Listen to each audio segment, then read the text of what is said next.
toi, si au sortir de ce lieu, tu prends ta vie à la légère, on va en venir. Un combat. Une décision que tu dois prendre. Ta sortie d'Égypte. Alléluia. Amen. Gloire à Jésus. Amen. Tu vas lire Exode chapitre 14, verset 11 et le verset 13.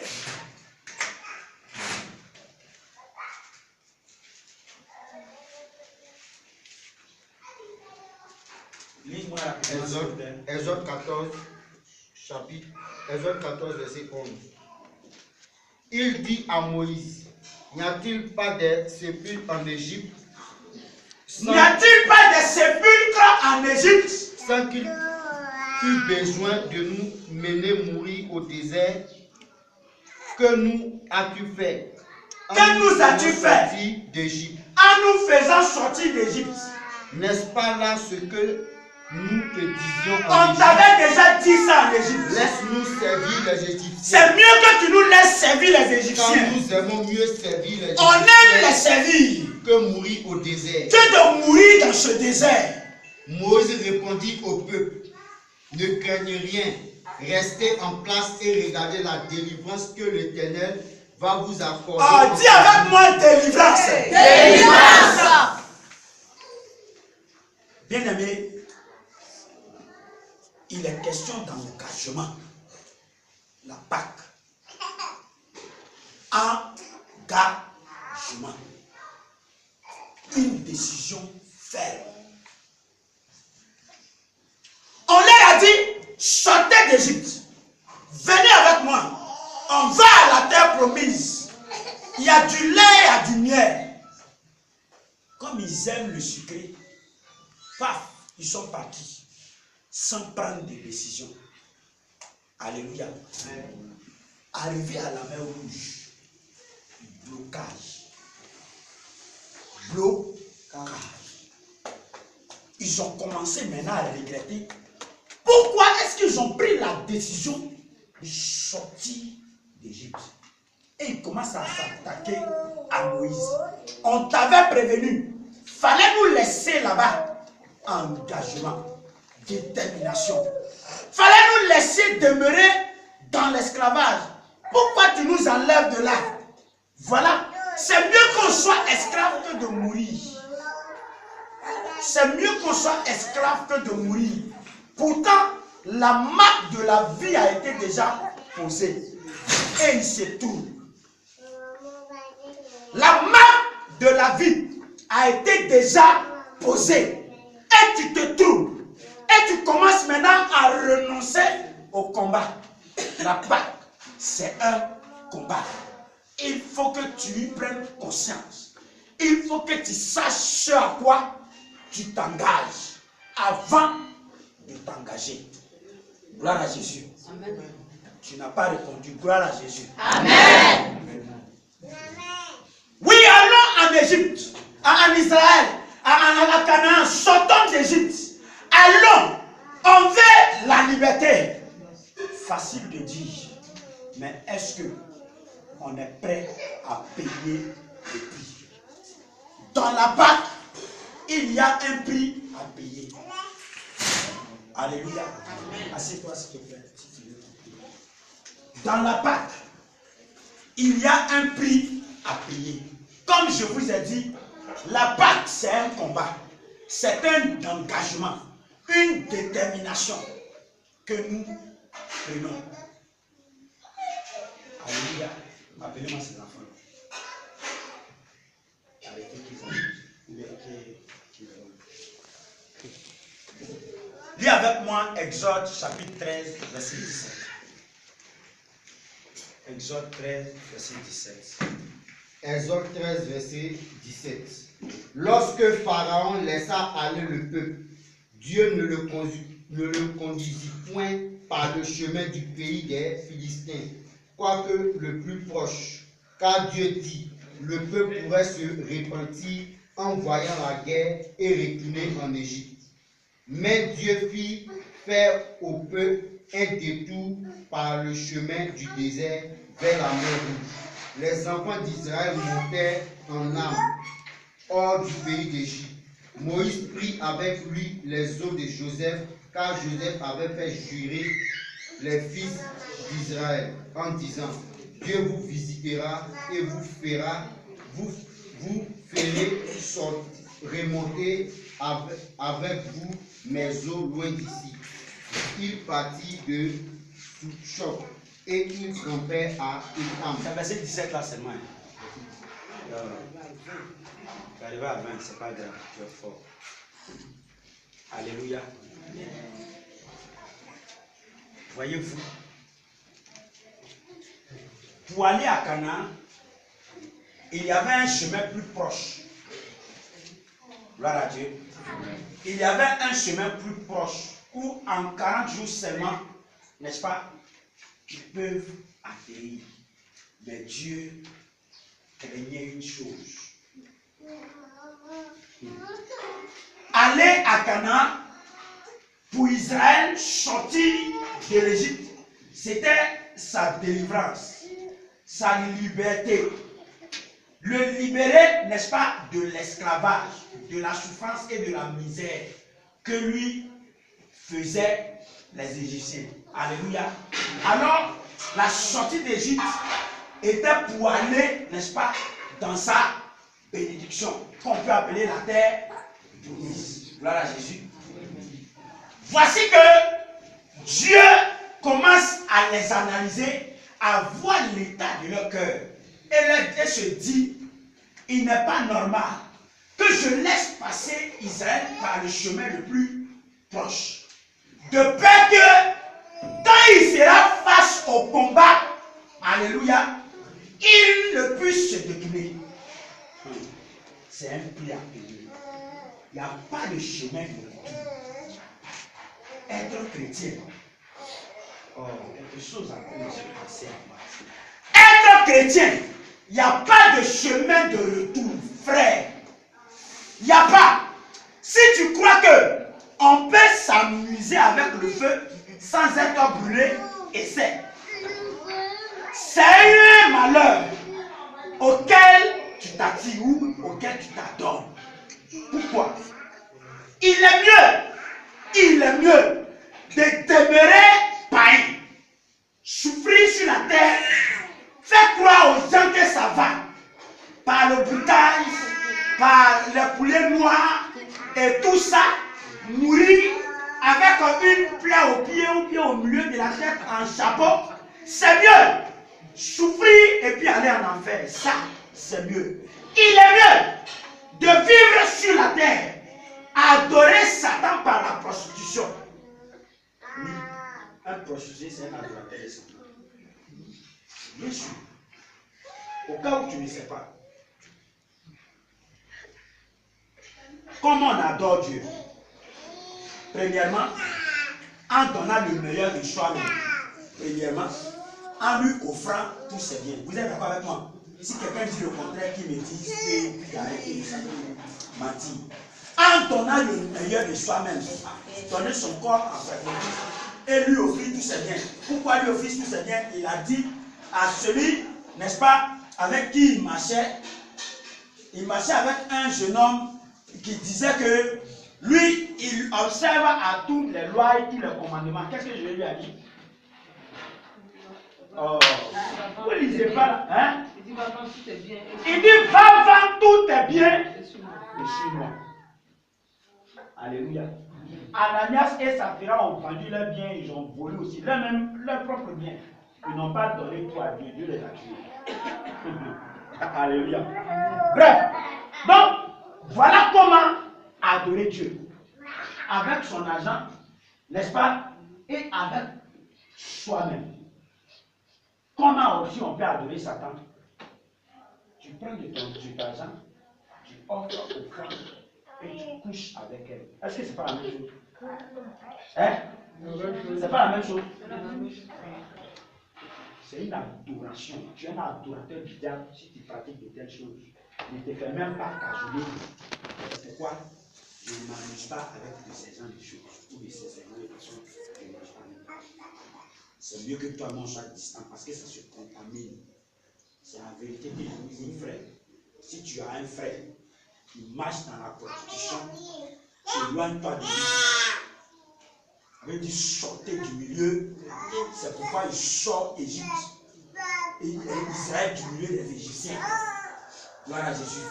C'est pourquoi il sort Israël du milieu des Égyptiens. Parce que les Égyptiens, leurs pratiques, ce sont des pratiques de sang. Ou le premier-né. Pourquoi ils tuent les premiers-nés? Parce que les premiers-nés, chaque année, ils prennent les premiers-nés des esclaves, n'est-ce pas, pour sacrifier à leur idole. Alléluia. Alors, comme vous savez sacrifier le premier-né des gens, on va sacrifier vos premiers-nés pour voir est-ce que ça fait mal. Alléluia. Et puis le jour arrive, le premier-né, l'enfant garçon chéri bébé du pharaon, il coupe un coup. Pharaon met sa main sur sa tête. Le grand pharaon, Ayaou, ma mien, voilà Jésus. Amen. Égypte était ennemi d'Israël. Pourquoi? Parce que la pratique, l'adoration d'Israël et l'adoration d'Égypte n'est pas pareille. L'Égypte était couronnée par la mer qu'on appelle la mer Rouge. Alléluia. Et dans la mer Rouge, il y a son génie qui l'adore. C'est pourquoi ils n'ont pas pu vaincre Moïse. Comment? Moïse, à sa naissance, a été jeté dans cette mer-là. La mer n'a pas pu l'envahir. Alléluia. Amen. Jésus est descendu dans les tombeaux. Amen. Les tombeaux n'ont pas pu le contenir. Alléluia. Amen. Il y a des mystères secrets cachés dans la parole de Dieu qui donnent la vie que tu ne sais pas. C'est parce que tu refuses de lire que tu crois que tu es loin de Dieu. Alléluia. Amen. Tu es capable de sortir d'Égypte. Tu es capable. Tu penses que c'est un lien. Tu penses que c'est une faiblesse pour toi. Égypte n'est pas ta patrie. Dieu t'a déclaré déjà victorieux sur Égypte. Que fais-tu encore là-dedans? Que fais-tu là-bas? Sors! Sors! Sors d'Égypte! Il dit non! Il est mieux que tu nous laisses en esclavage en Égypte. Pourquoi? Parce que moi je ne veux pas mourir. Mais Jésus est mort. Alléluia. Est-ce qu'il est resté là-bas? Mais pourquoi tu ne veux pas mourir? Pourtant ils sont morts. Lorsqu'ils passent par la mer Rouge jusqu'au désert, c'est une mort. Tu peux traverser la mer Rouge? Va à Guette et puis regarde la mer. Alléluia. Va à Guette et regarde la mer. Est-ce que tu vois l'autre bout? Non. Mais ils ont traversé ça. Premièrement, qu'est-ce qu'ils abandonnent dans la traversée de la mer? La peur. Ils laissent passer. Croyant qu'ils vont mourir, ils ont espoir à la vie. Ils laissent passer la mort derrière eux. Alléluia. Et ils ont vaincu la mort. Pourquoi? Parce que quand toi-même tu vois aquarium de gauche à droite et puis on dit passe. Il faut être brave pour passer. D'ailleurs, quand tu vois la mer et la voie qui a séché, non. Quand on dit mets ton pied, ton cœur bat. Voilà Jésus. Alors, là, il faut prendre le courage. Dans la traversée, ils prennent la foi, ils prennent la confiance en Jésus. Ils prennent, n'est-ce pas, l'espérance que Jésus est capable de tout. Alléluia. Amen. C'est que tu es capable de sortir d'Égypte. Pourquoi retournes-tu en arrière? Pourquoi? Je suis en train de parler à une personne. Pourquoi retournes-tu en Égypte? Tu vois, Dieu savait que lorsqu'il va te permettre d'entrer directement dans ta bénédiction, tu risquerais de l'abandonner face au combat. C'est vrai. C'est à cause de ça qu'il te fait passer par le désert. Dieu, il sait qui tu es. Il le sait.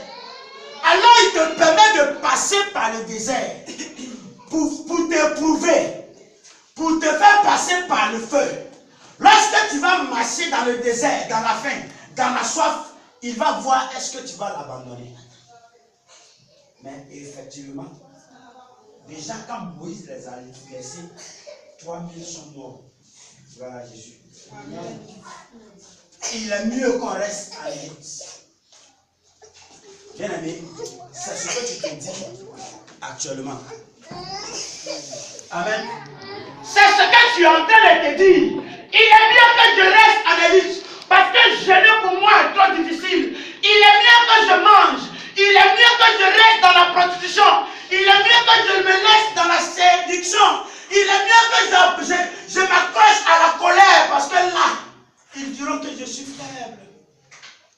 Bien aimé, Jésus est mort. Il est sorti de là.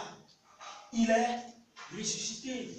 Alors toi aussi, tu sors de la colère, de la séduction, de la prostitution, de la masturbation et autres choses que tu connais. Tu es capable d'aller loin. Capable. Alléluia. Amen. Alléluia. Amen. Prends avec moi 1 Corinthiens chapitre 5, le verset 7.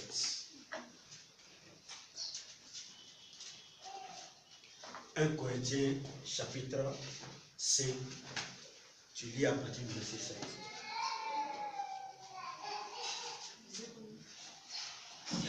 Verset 7. Faites disparaître le vieux levain. Faites disparaître le vieux levain. Afin que vous soyez une pâte nouvelle. Afin que vous soyez une pâte nouvelle. Puisque vous êtes sans levain, car Christ, notre Pâque, a été immolé. Christ, notre Pâque, a été quoi? Immolé. Continue, mon frère. Chapitre 5, verset 7. Célébrons donc la fête, oui, non avec du vieux levain, oui, non avec un levain de malice, oui, et de méchanceté. Merci. Mais avec les pains sans levain, voilà, de la pureté et de la vérité. Continue, continue. Je vous ai écrit dans ma lettre de ne pas avoir des relations avec les impudiques. Continue. Non pas d'une manière absolue avec les impudiques de ce monde, ou avec les cupides et les ravisseurs, ou avec les idolâtres. Autrement, vous vaudrez sortis du monde. Maintenant, ce que je vous ai écrit, c'est de ne pas avoir des relations avec quelqu'un qui, se nommant frère, est impudique, ou cupide, ou idolâtre, ou outrageux, ou ivrogne, ou ravisseur, voilà, de ne même pas manger avec de tels hommes. Amen. Mon frère, assis-toi. Acclame le Seigneur. Acclame le Seigneur.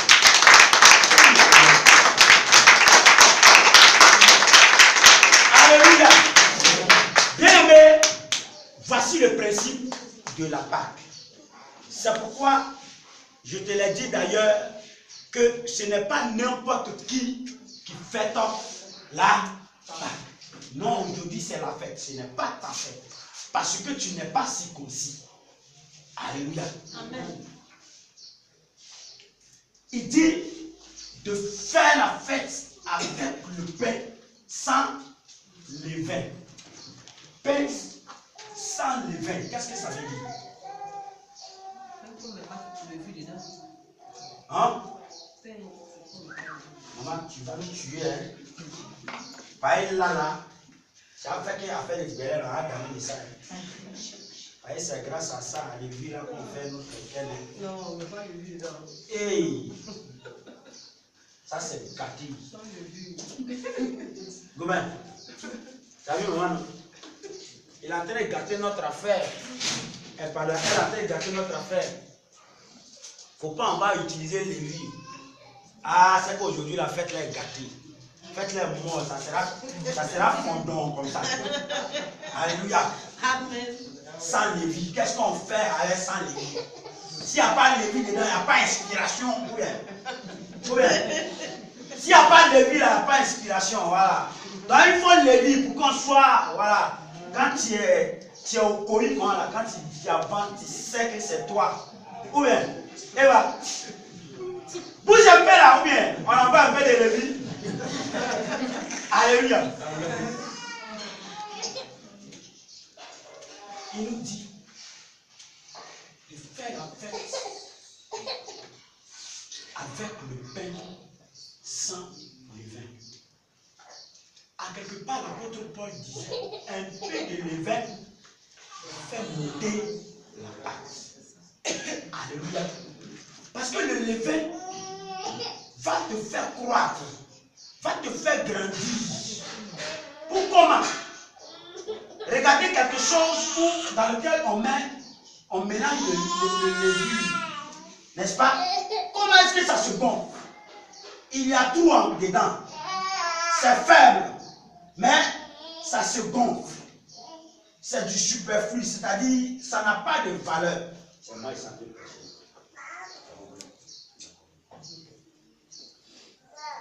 Si tu vas coucher, c'est vrai. J'aime ça. Alléluia. Amen. Patiente-toi, ça vient avec le Amen. Alors, à quoi on peut comparer ce levain au péché? C'est pourquoi il a dit dans sa parole de ne pas marcher avec de telles personnes qui mangent le pain avec du levain. Si toi tu utilises le pain avec le levain, tu n'es pas bon. Reprends. Parce qu'ils vont dire que j'ai insulté quelqu'un. Reprends. Ils vont dire que j'ai insulté. Assieds-toi, lis rapidement. Oui. Maintenant, ce que je vous écris, c'est de ne pas avoir de relation avec quelqu'un. Est-ce que tu comprends? Continue. Qui se nomme frère est impudique ou si tu te nommes mon frère ou idolâtre, et puis tu es impudique, tu es idolâtre, tu bois, de ne même pas manger avec un tel homme.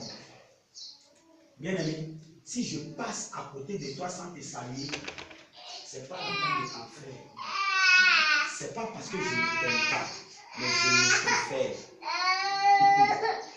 Oui, la peine de t'en. Alléluia. Il dit, fuyez l'impudicité. Il ne m'a pas dit, il faut résister. Alléluia. Je vais vous raconter mon histoire. Regardez ma vie. Pendant que je menais ma vie, je n'ai pas appris comment on court après les femmes. Je n'ai pas appris ça. Je ne sais pas faire ça. Franchement. Quand tu cours après les femmes, la seule femme derrière qui j'ai couru pendant 5 ans. Hey! Ah bon! C'est ça, hein? Ça, on ne dit pas ça à quelqu'un. Ah, mais là, quand j'ai couru derrière, je sais ce que c'est. Donc, tu vois que c'est. Voilà. C'est ça. Je n'ai pas couru derrière les femmes. Je suis là. Souvent, il y a d'autres qui envoient ma petite soeur.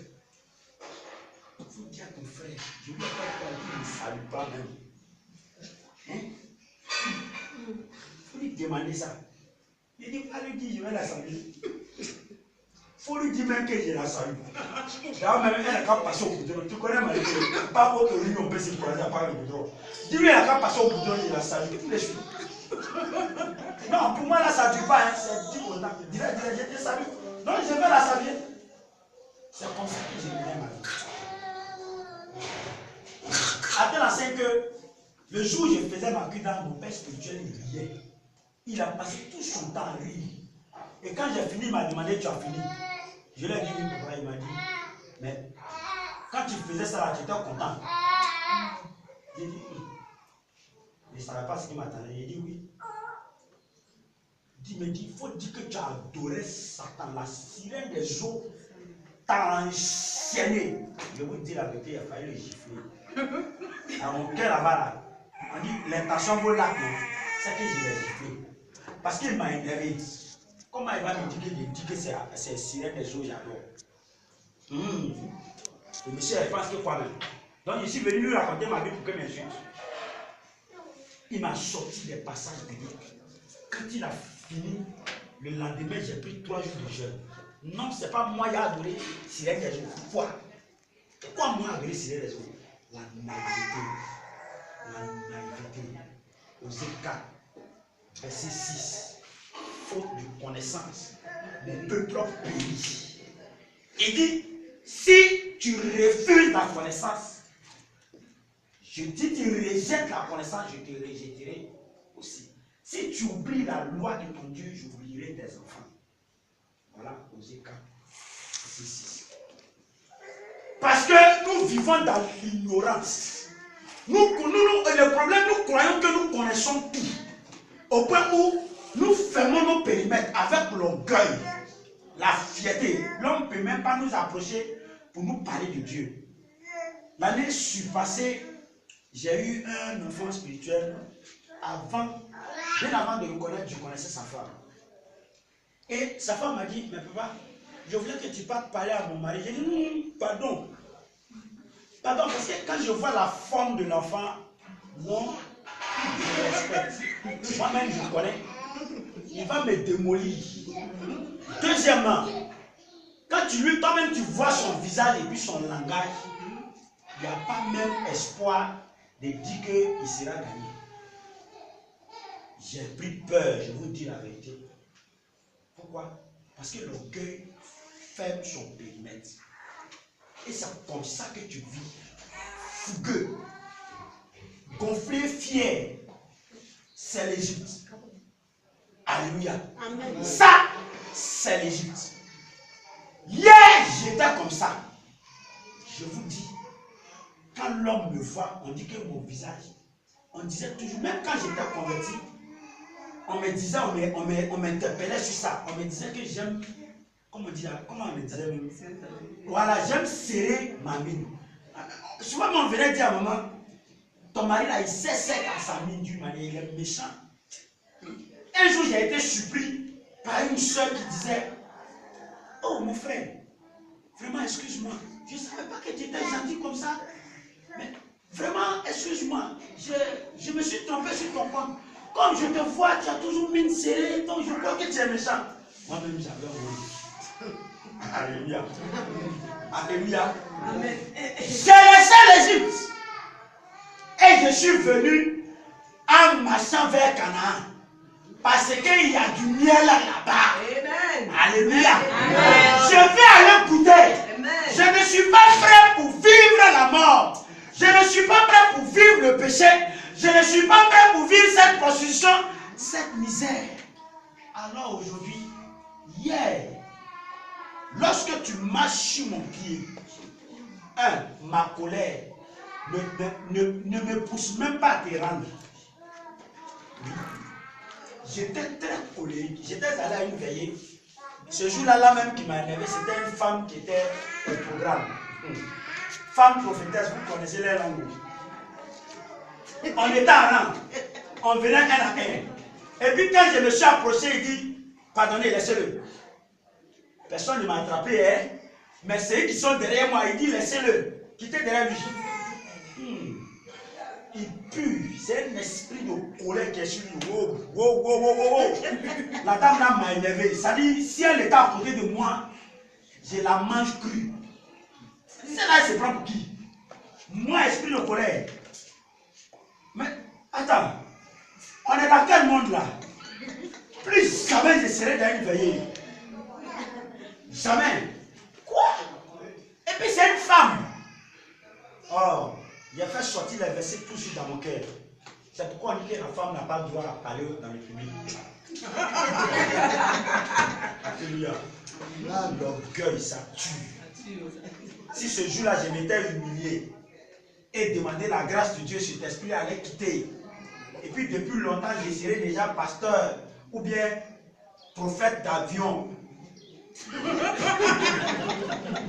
Aïe, vous croyez que quand les gens volent dans l'avion pour aller... L'année passée, qui était avec nous ici? On devait recevoir un prophète d'avion. Tu étais dedans. Alors, on était prêts. Regarde enveloppe là, regarde. On a préparé ça pour l'attendre. Moi aussi là, si je m'étais humilié, j'allais voler dans les avions pour aller prier pour faire tomber les gens là-bas. Alléluia. Malheureusement, mon orgueil. Lorsque la dame a dit c'est un esprit de colère, j'ai résisté. Ce qui se passe plus souvent au milieu de l'Église. Je vais t'interpeller. Dieu veut te donner ta délivrance. Mais ton orgueil te pousse même à résister. Comment? Je ne vais pas tomber. Alors, tu penses que c'est parce que tu regardes les gens, mais c'est un esprit d'orgueil que tu mets devant. L'esprit qui est en train d'être foudroyé par le feu va se cacher derrière ce sentiment que tu es en train d'animer dans ton cœur. Amen. Alors il résiste, il reste cool. L'orgueil le ferme. Ça va? Est-ce que ça va? Amen. Tu ne réponds pas avec moi. Est-ce que ça va? Amen. Bien-aimé, il est important que nous appartenions au Seigneur. Alors, la meilleure façon d'être à Christ, n'est-ce pas, c'est d'abandonner le péché. Si tu veux faire cette Pâque, amen, la Pâque exige, n'est-ce pas, que nous sortions. Mais l'arrivée, il se donne corps, âme et sang pour que toi tu sois sauvé et que toi tu sois transformé. Alors, tu n'es plus le vieil homme d'Égypte, mais tu es l'homme de la nouvelle alliance. Dis avec moi, nouvelle alliance. Nouvelle alliance. À partir d'aujourd'hui, tu n'appartiens plus aux Égyptiens, mais tu appartiens, n'est-ce pas, à Christ. Alors, rappelle-toi qu'il est mort et ce jour, nous fêtons. Nous sommes dans la joie parce que Jésus n'est pas resté dans le tombeau. Marie, les deux Marie et, n'est-ce pas, les sœurs, il y avait d'autres femmes qu'on n'a pas citées, ils ont cité seulement que trois. Amen. Qui accompagnaient, qui allaient au tombeau pour voir si Jésus est là-bas. Arrivé, ils ne trouvent pas le Christ. Elles sont troublées. C'est là que je vais terminer mon message. Elles sont troublées. Mais où il est? Où il est? Pourtant, Jésus leur avait dit. C'est comme ça que Moïse avait dit aux Israélites, on va sortir de cet esclavage pour aller à Canaan. Arrivé à la mer Rouge, le blocage. C'est comme ça qu'ils ont commencé à renoncer, à dire non, il est mieux qu'on reparte où? En Égypte. C'est comme ça que Marie et ses soeurs disaient, n'est-ce pas, que mais où il est? Il n'est plus dans le tombeau. Elles sont troublées. Elles ont commencé à avoir peur. Malgré que l'ange leur a dit, qui cherchez-vous? Jésus, il n'est plus là. Il est sorti du tombeau comme il vous l'avait dit. Souvenez-vous, il y avait deux personnes, deux disciples de Christ, qui étaient en train de pleurer, en train de bavarder. Jésus apparaît et puis il marche avec eux. Bien aimé, voilà ce que tu vis aujourd'hui. Voilà ce que c'est que ta vie aujourd'hui. Les disciples de Maïs, ils marchaient en allant, n'est-ce pas, en chemin, ils pleuraient, ils bavardaient. Ils disputaient au sujet du miracle qui a eu lieu. Jésus qui est mort et qui n'est plus. En plus, ils apprennent sur le coup que Jésus encore a disparu du tombeau. Wow. Qu'est-ce qui se passe encore? Quel problème nous avons? Non seulement ils l'ont tué, en plus on ne le retrouve plus dans le tombeau. Mais là c'est la merde. Un scandale total. Le tout. Pourquoi vous vous trouvez? Pourquoi? La disparition de Jésus dans le tombeau est en train d'annoncer une nouvelle vie. Est en train de t'annoncer la victoire. Alléluia. Amen. La disparition de Jésus du tombeau est en train de t'annoncer, n'est-ce pas, l'autorité que tu peux avoir sur Satan et sur le monde des ténèbres. Il a vaincu la mort. Il n'est pas resté dans le tombeau, il est sorti. Alors, l'ordre qui était déjà programmé contre, n'est-ce pas, la mort sur ta vie. Ou quand tu pèses, tu dois mourir. L'ordre a été aboli, l'ordre a été banni. Il lui a arraché l'ordre de la mort. Et lui dit que ce qui va m'appartenir à partir de ce jour-là, tu ne pourras plus les retenir. Alléluia. Amen. Voilà l'occasion qui nous est accordée. Que fais-tu encore dans ce temps de ténèbres? Tiens-toi debout.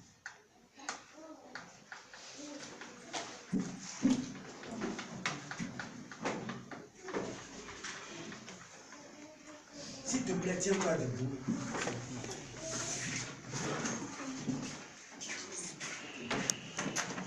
Tu es une personne, tu as pris la résolution d'abandonner le monde. Tu as pris cette résolution et tu as dit à Dieu de te rendre fidèle à lui. Mais dans ces derniers temps, tu es en train de vivre, n'est-ce pas, ces menaces de retourner encore en Égypte, de retourner encore dans le péché. Mais je vais te dire tout simplement que Jésus te dit de lui faire confiance tout simplement. Il y a encore de l'espoir pour te ressaisir, pour te donner encore la vie. Saisis cet espoir qu'il te donne. Il suffit de faire un effort. Il dit aucune tentation ne sera au-dessus de ta force. Et pendant que je suis en train de prier, que l'Esprit de Dieu te donne, n'est-ce pas, cette capacité de prendre la résolution, de sortir, n'est-ce pas, de ces chaînes de tentation. Le Saint-Esprit te donne cette capacité. Tu vas lever la main. Tu vas commencer à parler à Dieu. Tu vas commencer à parler à Dieu.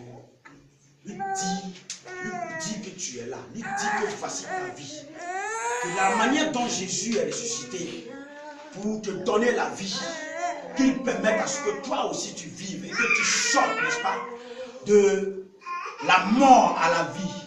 Que cet esprit de mort dans lequel ton âme a été enchaînée puisse te libérer. Et là, là-bas, il commence à prier. Prie le Seigneur. Pendant que tu es en train de prier, je te dis la vérité que sa mère a été ressuscitée.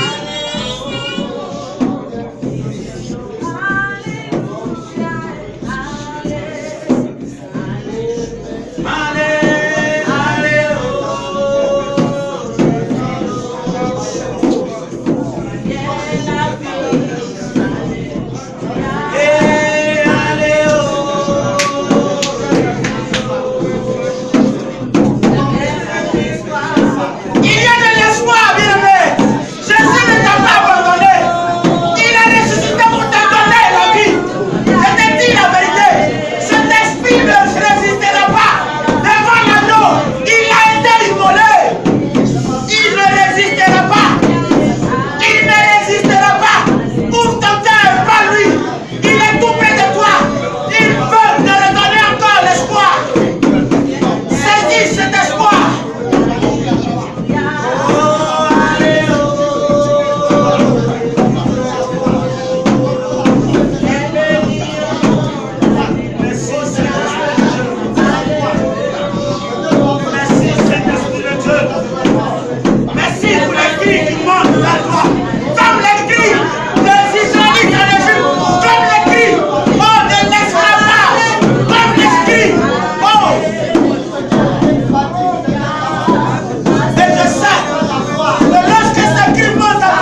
chant avec moi. Les mains levées, bien sûr. Pendant que tu es en train de chanter, tu vas seulement répéter qu'Emmanuel est présent. Mais pendant que tu seras en train de répéter ce mot, ces paroles, dans ton cœur, tu vas l'inviter et demander que sa présence te donne la vie, que ta présence te visite dans le but de te sauver. Il a ressuscité, alors qu'il te ressuscite de la mort. Il a ressuscité, il a vaincu la mort, alors qu'il arrive à vaincre tous les esprits de ta vie. Commence à chanter avec moi. Chante avec moi, bébé.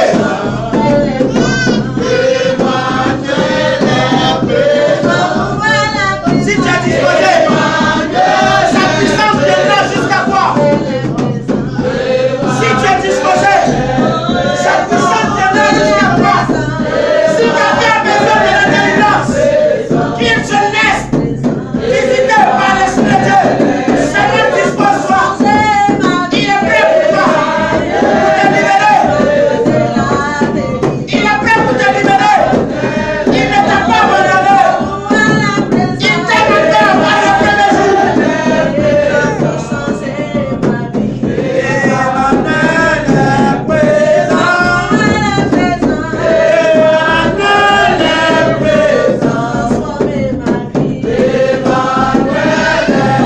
Chante avec moi. C'est quand on va chanter, chante avec moi. Jésus est ressuscité, chante avec moi.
Dispose-toi s'il te plaît. Lève les deux mains vers le ciel. La main de l'Éternel Dieu vient jusqu'à toi. Je vois l'Esprit de Dieu sur la vie d'une personne. Il est vrai que tes parents ont adoré. Il est vrai. Mais toi, tu t'es donné à Jésus de Nazareth. Alors, à cause de la confiance que tu as eue en Jésus-Christ de Nazareth, regarde son esprit qui vient par une puissance de feu. Je vois la flamme en train de t'inonder. Je vois les liens sont en train de se briser. Je vois des chaînes en train de se rompre de ta vie. Tu es libre. Tu es libre. Il vient te libérer. Voici la main puissante de l'Éternel. Merci Saint-Esprit de Dieu pour ce que tu te manifestes sur son âme. Maintenant, j'ordonne à cet esprit de lâcher prise au nom de Jésus. Lâche sa vie. Sa vie ne dépend pas de toi. Ce sont ses parents qui ont tissé l'alliance, mais elle s'est donnée à Jésus de Nazareth. Alors Jésus est ressuscité. Il est mort, tu n'as pas pu le retenir. Il est ressuscité. Alors lâche sa vie, parce que la puissante gloire par l'amour de son esprit vient maintenant.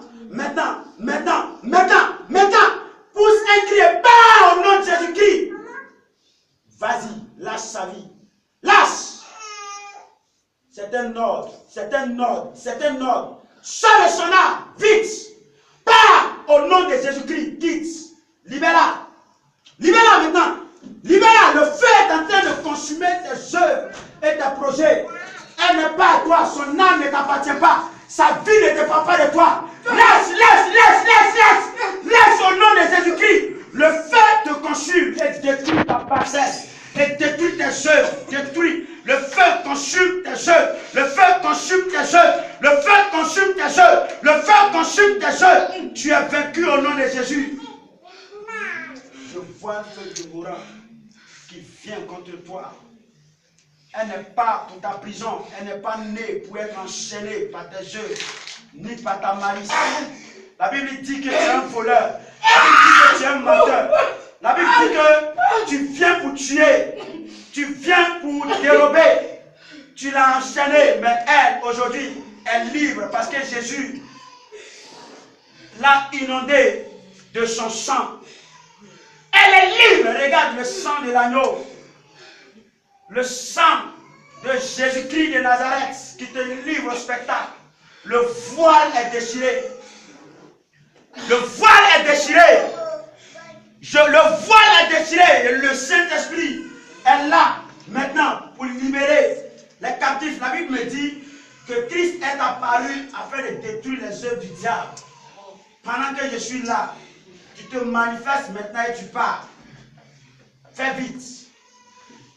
Manifeste-toi et sors de sa vie. Manifeste-toi et quitte son âme. Sa vie ne dépend pas de toi. Sors! Sors! Sors au nom de Jésus-Christ de Nazareth. Le feu brise tes œuvres. Manifeste-toi et pars. Maintenant, manifeste-toi et pars.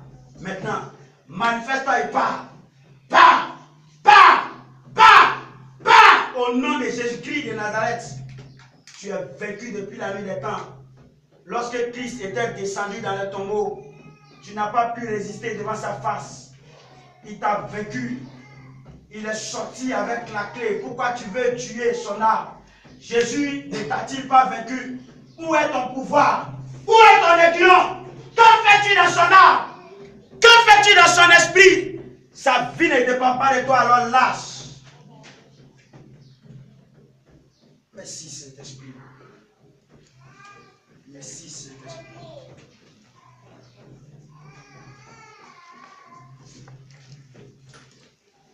Touche le nom de Jésus-Christ. Tu sors de sa vie au nom de Jésus. Touche.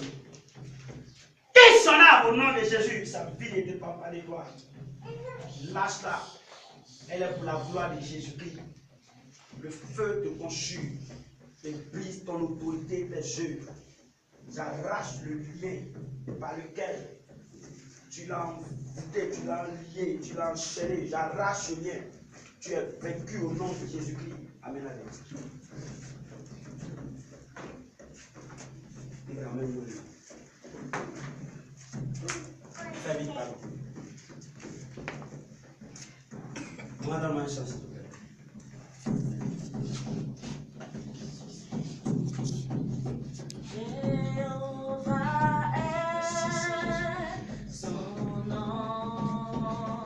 Et ce nom libère.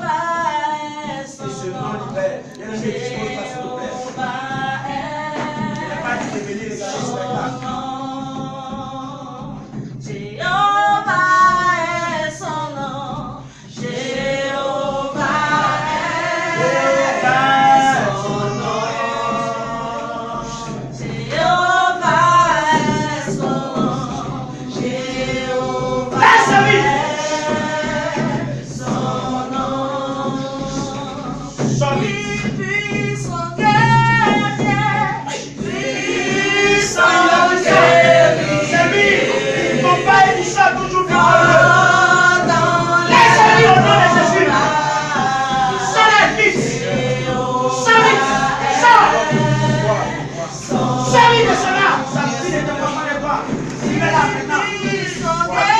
Jehovah,